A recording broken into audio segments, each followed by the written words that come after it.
السلام علیکم ورحمۃ اللہ وبرکاتہ۔ اعوذ باللہ من الشیطان الرجیم، بسم اللہ الرحمن الرحیم۔ رب اشرح لی صدری ویسر لی امری واحلل عقدۃ من لسانی یفقہوا قولی رب زدنی علما۔ اللہم ارنا الحق حقا وارزقنا اتباعہ وارنا الباطل باطلا وارزقنا اجتنابہ ولا تجعله ملتبسا علينا فنضل وجعلنا للمتقین اماما۔ اللہ تعالیٰ ہمیں حق کو حق دکھائیں اور اس پر چلنے کی توفیق عطا فرمائے، اور جو باطل، جو غلط، جو جھوٹ ہے، اللہ تعالیٰ اس کو بھی ہم سب کے سامنے ظاہر کر دیجیے گا، آمین۔ ولا تجعله ملتبسا علینا، اور اللہ تعالیٰ ہمارے اوپر حق کو خلط ملط نہ کیجیے گا کہ اگر ہم پہ وہ خلط ملط ہو گیا تو ہم گمراہ ہو جائیں گے۔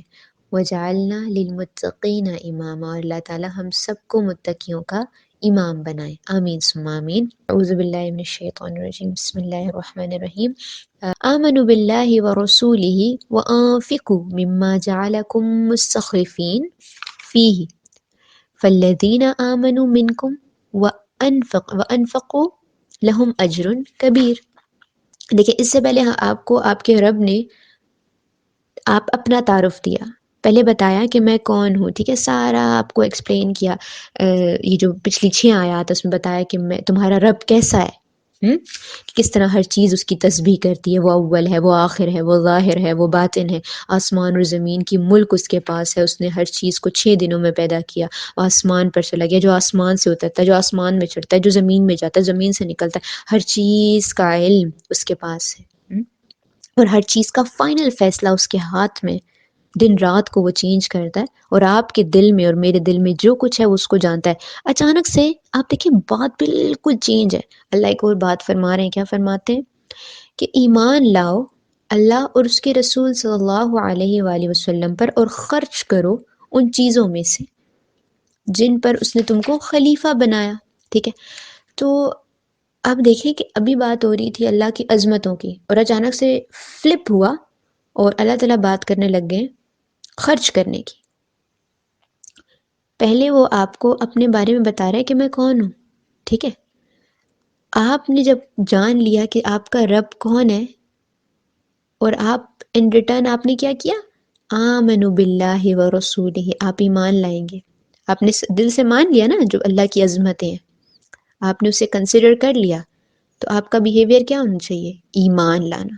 ایمان صرف آؤٹر نہیں ہوتا، ٹھیک ہے، اس کی ہم تفسیر میں جب جائیں تو پتہ چلتا ہے کہ ایمان سارا اسلام ہی ہے، لیکن یہاں پر جو ایمان ہے وہ دل کا ایمان ہے۔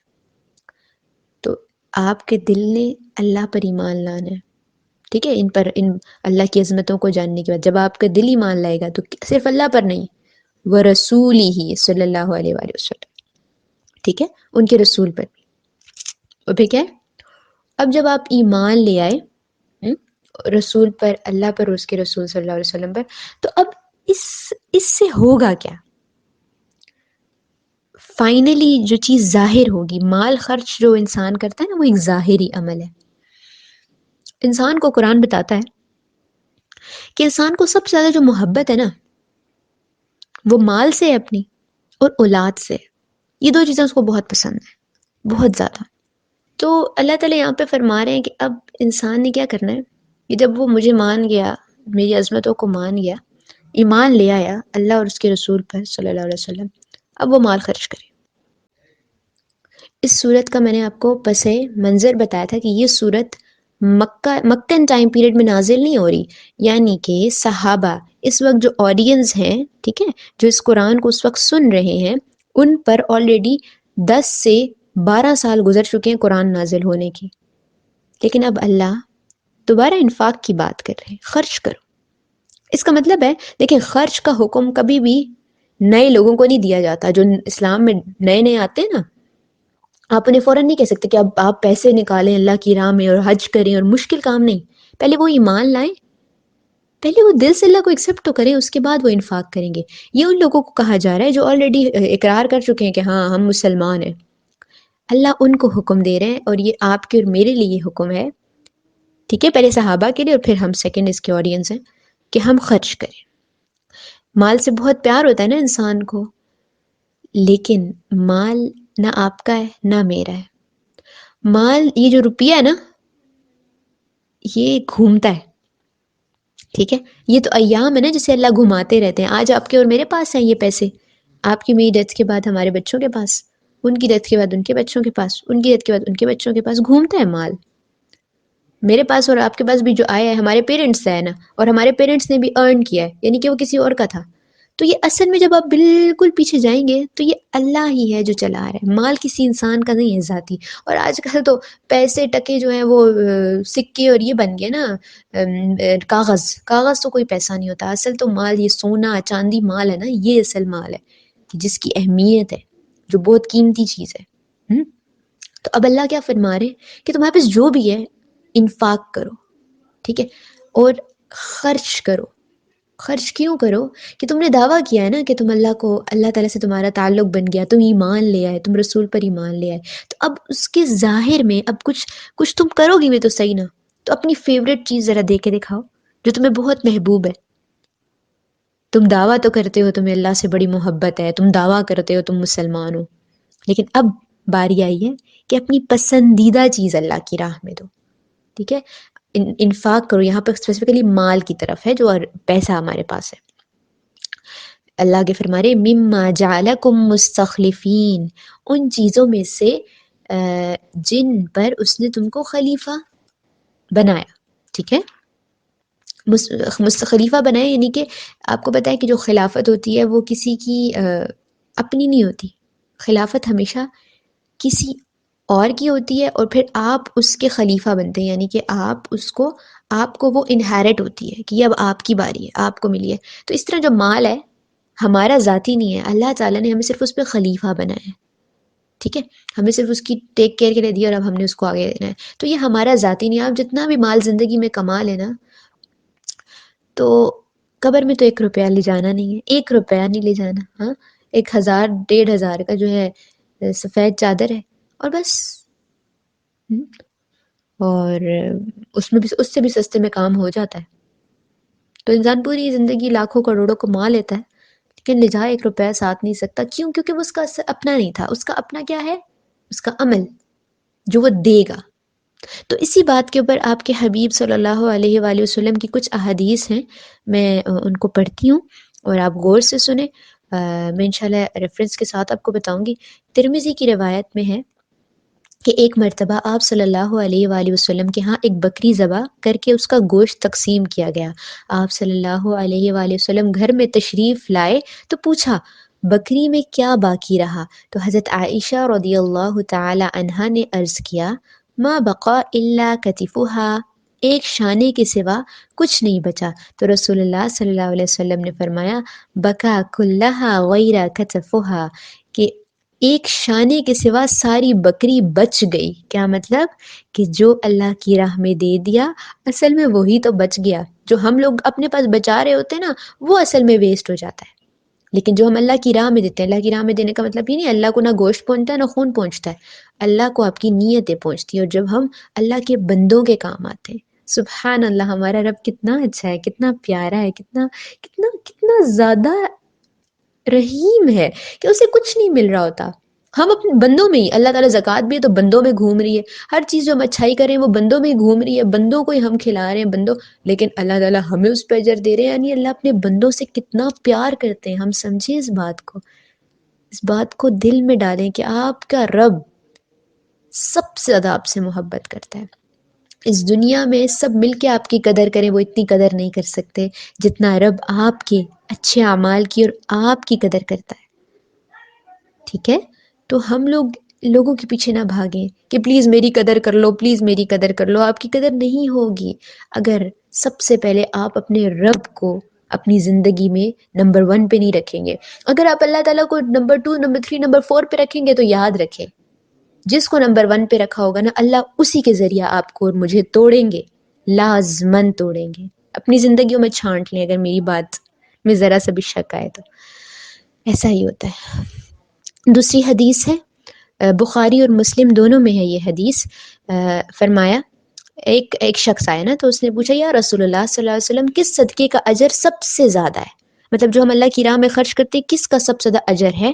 تو رسول اللہ صلی اللہ علیہ وسلم نے فرمایا یہ کہ تو صدقہ کرے اس حال میں کہ تو صحیح اور تندرست ہو، مال کی کمی کے باعث اسے بچا کے رکھنے کی ضرورت محسوس کرتا ہو، مطلب آپ ٹھیک ہو لیکن آپ کے پاس پیسہ اتنا بہت زیادہ نہ ہو، ٹھیک ہے، آپ اسے ذرا بچا بچا کے رکھ رہے ہو اور اسے کسی کام میں لگا کر زیادہ کما لینے کی امید بھی رکھتے ہو، اس وقت کا انتظار نہ کر کہ جب جان نکلنے لگے تو تو کہے کہ یہ مال فلاں کو چلا جائے اور یہ فلاں کو چلا جائے، اس وقت تو یہ مال فلاں کو جانا ہی ہے۔ یعنی کہ بہترین صدقہ کب گنا جائے گا، آپ کا بہترین صدقہ کب ہوگا؟ جب آپ کے پاس مال بہت زیادہ نہ ہو اور آپ اگر آپ کے پاس آپ کو پتا ہو کہ اگر یہ مال میں نے اپنے فلانے کام میں لگایا نا تو مجھے بڑا ہی کوئی نفع ہوگا، اس وقت میں آپ اس میں سے کچھ صدقہ کریں، ٹھیک ہے۔ تو یہ مال اللہ کو، مطلب یہ صدقہ اللہ کو بہت پسند ہے۔ اور حدیث کے اینڈ میں یہ بتایا گیا نا کہ انسان کچھ لوگ یہ ہیں کہ جن کے پاس مال ہوتا ہے تو وہ کہتے ہیں کہ ہاں بس مرتے وقت کہتے ہیں یہ میرا مال فلاں کو دے دو یا فلاں کو دے دو، تو حدیث میں آیا کہ مرنے کے بعد تو تمہارے یہ مال ادھر ادھر ملنا ہی ہے لوگوں کو، تو جب تم بالکل صحیح سالم ہو نا تب صدقہ کرو، مرتے وقت نہیں، ٹھیک ہے۔ اور بس لاسٹ حدیث ہے اس آیت کے اندر کہ حدیث مسلم میں ہے، ٹھیک ہے، آدمی کہتا ہے میرا مال، حالانکہ تیرا مال میں تیرا کچھ حصہ نہیں، اس کے سوا کہ جو تو نے کھا کر ختم کر دیا یا پہن کر پرانا کر دیا یا صدقہ کر کے آگے بھیج دیا، اس کے سوا جو کچھ بھی ہے وہ تیرے ہاتھ سے جانے والا ہے اور تو اسے دوسروں کے لیے چھوڑ جانے والا ہے۔ اچھا اب آیت کا اگلا پارٹ دیکھیں، فَالَّذِينَ آمَنُوا مِنْكُمْ وَأَنفِقُوا لَهُمْ أَجْرٌ كَبِيرٌ، جو لوگ تم میں سے ایمان لائیں گے اور مال خرچ کریں گے ان کے لیے بڑا اجر ہے، ٹھیک ہے۔ تو آپ کو اور مجھے، ہمیں صرف اور صرف یہ نہیں کرنا کہ بس ہم صرف نمازیں پڑھتے رہیں اور ہم لوگ صرف اور صرف بس اچھی باتیں کرتے رہیں، ہمیں کچھ کرنا بھی ہے، اور اللہ تعالیٰ ہمیں اس بات کا قرآن میں آرڈر دے رہے ہیں کہ ہمارے پاس جو بھی کچھ ہے، آپ کے پاس کپڑے ہیں، آپ کے پاس چیزیں ہیں، آپ کے پاس جو بھی کچھ ہے جو آپ کے یوز میں ہے، آپ اس میں سے کچھ حصہ، ٹھیک ہے، کچھ حصہ، یعنی اگر آپ کے پاس کوئی چیزیں 10 ہے نا تو اس میں سے 1 حصہ غریبوں کے لیے ضرور در ضرور نکالیے۔ اور بس آج کی لاسٹ آیت ہے، آیت نمبر 8 ہے، اللہ تعالیٰ فرماتے ہیں وَمَا لَكُمْ لَا تُؤْمِنُوا بِاللَّهِ وَالرَّسُولِ يَدْعُوكُمْ لِتُؤْمِنُوا بِرَبِّكُمْ وَقَدْ أَخَذَ مِيثَاقَكُمْ إِن كُنتُم مُؤْمِنِينَ، کہ تمہیں کیا ہو گیا ہے کہ تم اللہ پر ایمان نہیں لاتے، حالانکہ رسول صلی اللہ علیہ وسلم تمہیں اپنے رب پر ایمان لانے کی دعوت دے رہے ہیں اور وہ تم سے عہد لے چکا ہے اگر تم واقعی ماننے والے ہو، ٹھیک ہے۔ یہ اس کا اجمالی سا میں ترجمہ کرتی ہوں، ورڈ ٹو ورڈ ترجمہ نہیں ہوتا، صحیح، آپ یہ مت سمجھیے گا کہ میں اس کا ورڈ ٹو ورڈ ترجمہ کرتی ہوں، یہ اجمالاً ایک ترجمہ ہے۔ اللہ تعالیٰ فرما رہے ہیں کہ اور تمہیں کیا ہو گیا ہے، ٹھیک ہے۔ دیکھیں اللہ تعالیٰ نے پہلے اپنی عظمتوں کا بتایا، پھر ان لوگوں سے اسپیسیفکلی صحابہ جب مدینہ آئے تو آپ کو پتہ ہے کہ یہود اور نصارہ سے جب وہ لوگ ملے تو ایمان کو اللہ تعالیٰ نے دوبارہ ایک بوسٹ دینے کے لیے یہ صورت نازل فرمائی ہے اور بتایا ہے کہ آپ مال خرچ کریں، کیونکہ مال، دیکھیں مال انسان کو پسند ہے نا، جیسے قرآن میں آتا ہے 4 پارہ کے سٹارٹ میں لن تنالوا البر حتى تنفقوا مما تحبون، تم تب تک نیکی کو نہیں پہنچ سکتے، تمہارا ان سائڈ نیک نہیں ہو سکتا جب تک تم اپنی فیوریٹ چیز اللہ کی راہ میں نہ دو۔ تو فیوریٹ چیز انسان کو مال ہوتی ہے یا مال سے کمائی ہوئی چیزیں ہوتی ہیں، جتنی بھی چیزیں ہمارے پاس گھر میں ہیں یہ ہم نے پیسے دے کے لیے نا، چیز پیسوں کے ہی بدلے ہمیں ملی ہے، تو ان میں سے ہی اللہ کی راہ میں دینے سے، اور خاص طور پہ اپنی محبوب چیزیں، پھر وہ کوئی انسان بھی ہو سکتا ہے، کوئی فیلنگ بھی ہو سکتی ہے، کچھ بھی ہو سکتا ہے، جو آپ جس چیز کی وجہ سے آپ اللہ سے دور ہو رہے ہیں نا وہ اللہ کی راہ میں دیتے، ٹھیک ہے۔ تو پھر کیا ہوگا کہ اللہ تعالیٰ آپ کو نیکی، اصل نیکی عطا کریں گے۔ تو اللہ فرما رہے ہیں کہ تمہیں کیا ہو گیا، تم اللہ اور اس کے رسول صلی اللہ علیہ وسلم پر ایمان نہیں لاتے، حالانکہ جو رسول ہیں وہ تمہیں بلا رہے ہیں کہ تم اللہ پر ایمان لاؤ، کہ وقت اخذ میثاقکم، اور تم سے تو وعدہ بھی لے لیا ہے، یعنی کہ تم سے آلریڈی وعدہ لیا ہوا ہے اگر تم مومنین میں سے ہو۔ اچھا اب یہاں پر جاننے والا پوائنٹ یہ ہے کہ رسول اللہ کس چیز کی طرف بلا رہے ہیں؟ رب کی طرف، ٹھیک ہے۔ آپ کو اور مجھے کیا بننا ہے؟ ربانی بننا ہے، کسی بندے کا غلام نہیں بننا، ٹھیک ہے، کسی اسپیسیفک تھاٹ کا غلام نہیں بننا، ہم صرف ربانی ہیں اور رب والے ہیں، اللہ والے ہیں، ہم کسی خاص جسے کہتے ہیں خاص ٹائٹل کے انڈر نہ آئے، ہمارا ٹائٹل ربانی ہے۔ تو کیونکہ پروفٹس نے ہمیشہ رب کی طرف بلایا نا، کسی خاص ٹائٹل کی طرف تو نہیں بلایا، کسی اور چیز کی طرف تو نہیں بلایا، نبیوں نے یہ تو نہیں کہا کہ تم لوگ میرے بندے بن جاؤ، کیا کہا؟ اللہ کے بندے بن جاؤ، ربانی بن جاؤ۔ تو پروفٹس نے ہمیشہ کیا کہا کہ ربانی بنو۔ اور ظاہر ہے جب آپ اپنے رب کی اتنی عظمتیں پڑھیں گے تو اس کے بعد آپ کا دل چاہے گا کہ آپ اس کے غلام بن جائیں اس ذات کے، ٹھیک ہے؟ تو پروفٹس نے ہمیشہ رب کی طرف بلایا، وَقَدْ أَخَذَ مِيثَاقَكُمْ إِن كُنتُم مُؤْمِنِينَ، اور اللہ تعالیٰ نے تم سے آلریڈی وعدہ بھی لیا اگر تم مومنوں میں سے ہو۔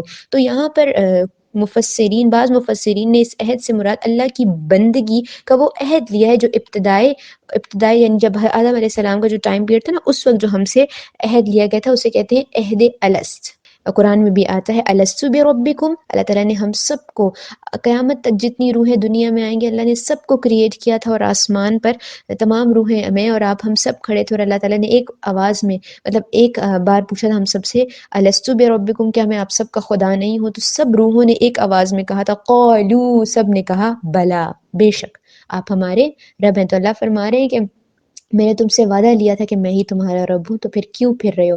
یعنی کہ تم کیوں یہاں وہاں سے امید لگائے ہوئے ہو، یا یہاں وہاں خرچ کر رہے ہو، اللہ کے لیے نہیں کر رہے، تمہاری نیت اللہ کے لیے نہیں ہے، کسی اور چیز کے۔ سورہ مائدہ میں ہے، آیت 7 ہے، اللہ تعالیٰ فرماتے ہیں کہ یاد رکھو اس نعمت کو جو اللہ نے تم کو عطا کی ہے، اور اس عہد و پیمان کو جو اللہ نے تم سے لیا ہے، جب کہ تم نے کہا ہم نے سنا اور اطاعت قبول کی، اور اللہ سے ڈرو، اللہ دلوں کا حال جانتا ہے۔ کیونکہ جب ہم اسلام لاتے ہیں تو ہم کہتے ہیں سمعنا و اطعنا، اللہ فرماتے ہیں اگر تم نے یہ وعدہ کر لیا ہے، اللہ کی نعمتوں کو یاد رکھو اور اللہ سے ڈرو، اور اللہ تعالیٰ دلوں کا حال جانتا ہے۔ اور ایک حدیث ہے مسند احمد کی، رسول اللہ صلی اللہ علیہ وسلم نے اس بات کی بیعت لی تھی کہ ہم چستی اور سستی ہر حال میں سمعنا و اطعنا پر قائم رہیں گے، ٹھیک ہے؟ اور خوشحالی اور تنگ حالی دونوں حالتوں میں راہ خدا پر خرچ کریں گے، نیکی کا حکم دیں گے اور بدی سے منع کریں گے، اللہ کی خاطر حق بات کہیں گے، اور اس معاملے میں کسی ملامت کرنے والے کی ملامت سے نہ ڈریں گے۔ تو اللہ تعالیٰ ہم سب کو جو میں نے پڑھا، جو اگر مجھ سے غلطی ہوئی، اللہ تعالیٰ اس بات کو آپ لوگوں کے دلوں میں سے حذف کر لے، اور جو بات میں نے صحیح کہی اللہ کرے کہ وہ ہم سب کے دلوں میں جم جائے، اور ہم حق پر قائم رہیں مرتے دم تک۔ اللہ ہم سب کو مرتے دم تک لا الہ الا اللہ کلمہ بولنے کی توفیق دے، اور اللہ تعالیٰ ہم سب سے قبول کریں۔ وآخر الدعوانا الحمد للہ رب العالمین، سبحانک اللہم وبحمدک، اشہد ان لا الہ الا انت، استغفرک واتوب الیک۔ السلام علیکم ورحمۃ اللہ وبرکاتہ۔